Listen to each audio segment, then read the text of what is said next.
Hey everyone, welcome back to another episode of Finchy Fridays. In today's episode, I'm going to talk about how I prep for a wedding.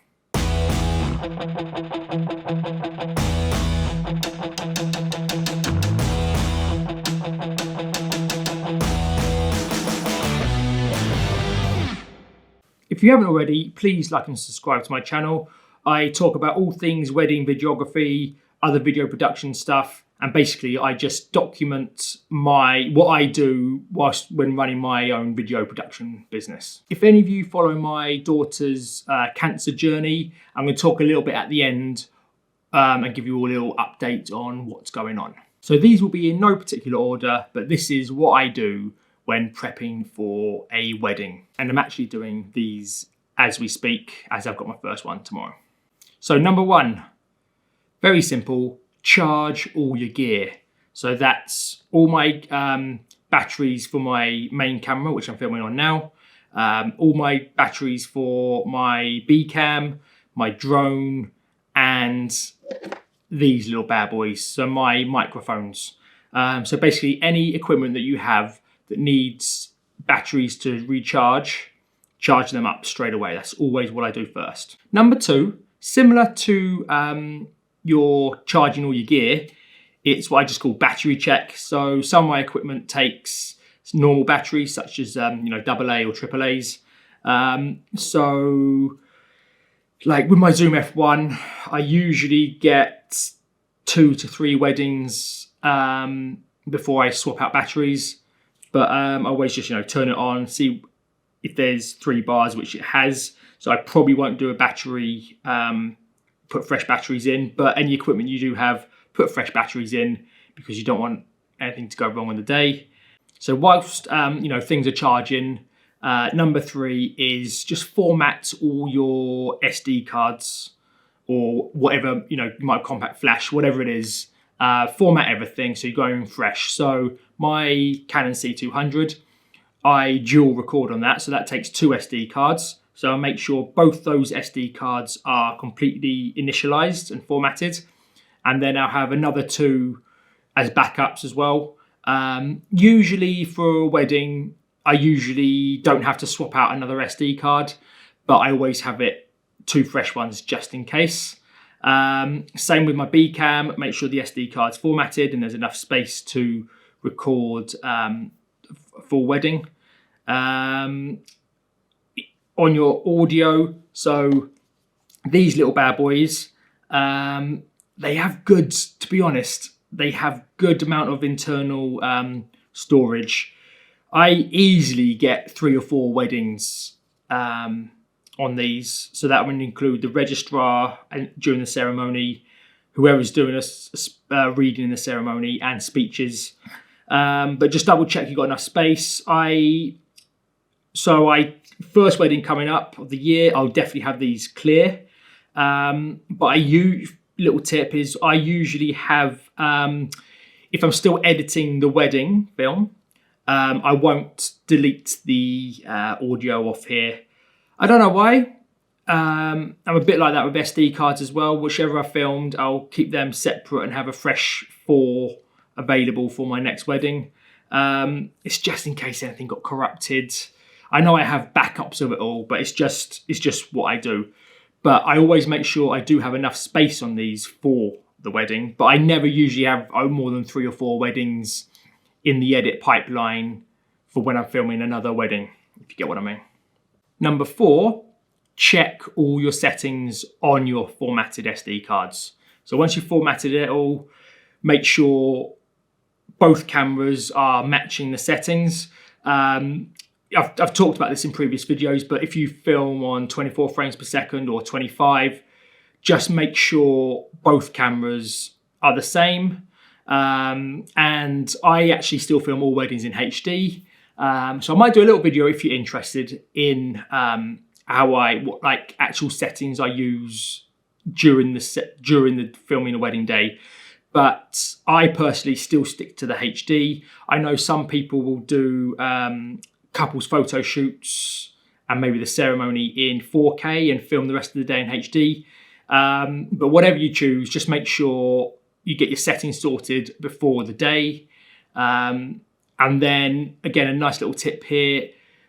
In the morning, the first thing I do is take a video of the actual ceremony, of the building or bride prep's house, wherever it is, and just make sure it's recording, and play that back, just so you know nothing's wrong with your SD cards. So yeah, that will be settings on your cameras, drone, all your audio equipment, because, you know, make sure it's on the same frequency, you know, make sure everything's matching. So yeah, that's the settings. Number 5 is just, once everything's charged, it's just packing it into the bag, and making sure you've got all like miscellaneous items, such as I use stickies, which for my Zoom F1, they're on there, spare batteries. It's just making sure you've got all the other little bits and bobs that you need, whilst packing everything into your bag. Number 6, quite important, food and drink. So I put into my contracts about, they provide me a meal on the day, but if you're not eating until about 5 p.m, I always go to Tesco's, get a little Tesco's meal deal, put that in my van. I'm quite lucky I've got a little fridge in there. But so I make sure I've got food for the day, and water. Again, I've got like a tap in my van, so I fill up the water bottle. But most venues you're at have a bar and stuff, so you can always make sure you've got water during the day. But a lot of videographers and photographers do get dehydrated quite easily, just because you're just not drinking enough. So I always make sure I've got plenty of food for energy and plenty of drink. Number 7 is the schedule. So my previous video, I talked about like my pre-meeting with wedding clients, what I run through. But what I do is I've got like this handy little notebook, which I just write down like the address, all the addresses that I need to get to, mobile phones of the bride and groom, just in case you've got no signal somewhere and you've got an emergency. At least, you know, you can't get any data on your phone. At least you know, that's where you say, you know, if you're going back through your emails trying to find addresses and stuff, at least if you've got it all written down, it's just handy. And then the schedule of the day. So, you know, what time I'm going to get to bride prep, what time I need to leave to groom prep, leave to the venue, food, speeches, whoever's doing the speech. I always write it down in my little notebook, and usually have this in my pocket or in my bag, which is usually quite handy. Number 8, you might think it's stupid, but it is car maintenance. So I'll make sure, I usually make sure I've got enough petrol, and I do this when I go get my meal deal from Tesco's, because, you know, if you've got an hour drive each way to bride prep, then you've got maybe another half an hour from bride prep to the venue. Just make sure you've got enough petrol, you can get there. You don't have to be stopping off on the way. Tyre pressure as well, I always check them about once a month, but that's always handy. You know, make sure you haven't got any flat tyres. It's just little common sense things about your car, basically. Number 9, right, this is, I always do this. So I'll open my bag and I'll look at all my gear and I say, right, there's my B cam, so that's going to film the speeches, the ceremony. That's what I use that for. I'll make sure I've got the mic that I put on top of that in there. I've got the tripod that sits on. So I'm right, that's B cam is sorted. I'll then look up all my audio cables. Right, so if I need to plug into a soundboard, I can do that with this. And then I also put this very handy bag, which I use, I think, for my second from last wedding last year, which is, bear with me, got it down here. A little Peak design bag, and this, so with that I now put my spare camera, so that clips to my belt. Do look like a complete knob. So I put my spare battery in there, all my audio gear. So again, I'll look in that bag and I'll be like, right, there's my spare battery that I usually use just before ceremony. My first battery gets me through all bride prep, so I'll put that in. There's the microphone for the groom, the registrar, whoever's doing the readings. So I make sure that's all in there. So again, just running through my head, right? So I know I can capture all the audio on the day. I never actually put my main camera in my bag. The C200 is quite a big one. It does work if I dismantle it all, but I just have that in my car seat in my car. But again, I'll still have that to one side, right, that's my main camera. Got the audio on the camera as well. I've got my monopod, so I can film bride prep, I can film ceremony. It's just basically looking at your gear, making sure you packed it all, and if you run the scenario in your head, then you know you haven't forgotten anything. Because if you looked in there, go, all right, I've got my B cam, I've got my camera. Oh, where's all my audio? How am I actually gonna physically capture the groom's audio? How am I gonna physically capture the registrar's audio? So it's just, if you run that through your head, it's just, you just know you packed it all. I think I'm on number 10. The night before, I take it all downstairs. I've got it all in the hallway, all ready to go. I won't load it into my car the night before, but I'll have it in my hallway, and even in my little schedule book, I'll write down what time I need to leave the house. And I know the times in my head, but in the morning I'll go down and go like, right, I need to leave at 8:30. So it's just all there in the morning, ready to go. And if you're anything like me, you're probably looking in the bag, make sure you've got anything, make sure your kids haven't taken anything out, because they see all the gear and they're like, ooh, I'll have a bit of that. But yeah, so I take it down the night before. Number 11, last but not least, it's just iron your clothes, knowing what you're going to wear for the next day. So I'll have my shirt ironed, my trousers, I'll know what underwear I'm wearing, know what shoes I'm going to wear, and have a jacket ready, umbrella, just everything ready to go, because you don't want to be stressing about it on the morning. And most importantly, a spare pair of trousers, because sometimes us videographers and photographers, we get in stupid positions and you can easily rip your trousers. So I always have a spare pair of black jeans in my van, just in case something silly happened. And that is it. I hope you liked the video. Please like and subscribe. I know I probably just waffled on a bit there, and said some quite obvious things, but that's just what I do. And I hope you might have learned something. But again, please like and subscribe to my channel.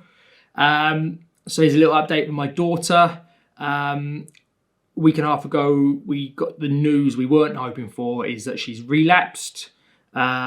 So today my wife's in hospital with her. Yesterday I was there, and the day before my wife was there for scans, because a few weeks ago we found she's got a little brain tumour. So they're just doing all these different scans now to see the spread. They can start chemo, which is, we're going to find out if it's either next week or the week after. But the chemo, basically, it's not terminal cancer, but depending on where the spread is, the chemo that she's about to start won't get rid of the cancer. It's just what they call chemo for comfort. So, I'm saying this now without any tears, but we've had a lot of tears recently. So we've still got a long journey ahead of us, because we were supposed to be off to America for this vaccine that stops the relapse. But we literally got to the end of treatment, and the day before she took her last bit of medicine, I took her in for emergency MRI because she kept tilting her head, which was the brain tumour. There is a trial in Southampton, 7-month trial, for relapse, but they have to, there's specific things that they have to be eligible for that trial, which she might not be. There could be options abroad again for the relapse, and then once the relapse has been cured, then we'll go to America and have the vaccine. So we just have no idea what's going to happen. We literally had a nurse come round, our home nurse, because when we had our meeting with our consultants, even though she told us the day before she had a brain tumour, we went in for a little meeting, And she thought we didn't understand what's available, but we did. But basically, they said don't give up hope, but there's almost nothing that they can do. And that's one of the reasons why, with her rare cancer that she's got, children who relapse, it's a 5% survival chance. But at the minute, she's doing well. She sort of squints sometimes because where the tumour is, it affects her vision. Worst case scenario, which I'd just be absolutely devastated if this happens, she could go blind. But once they start chemo, that should reduce it. It won't shrink the tumour, but it should, not make things worse. So hopefully she'll go into having chemo in a good position, feeling strong. If you see her, she's still running around the house like a normal little girl. A few weeks ago, she did not look great, but now it's almost like we had to get her to hospital for them to realise, and as soon as they've told us it's a brain tumour, she's perked back up, which is unbelievable. But I'll probably, again, do another update regarding her, but I've got no idea. I'll try and do a YouTube video every week or every other week, but I'll just see what happens. This won't be on my priority list, unfortunately. But anyway, that's her. So if you haven't already, please like and subscribe, and hopefully I'll see you soon. Bye-bye.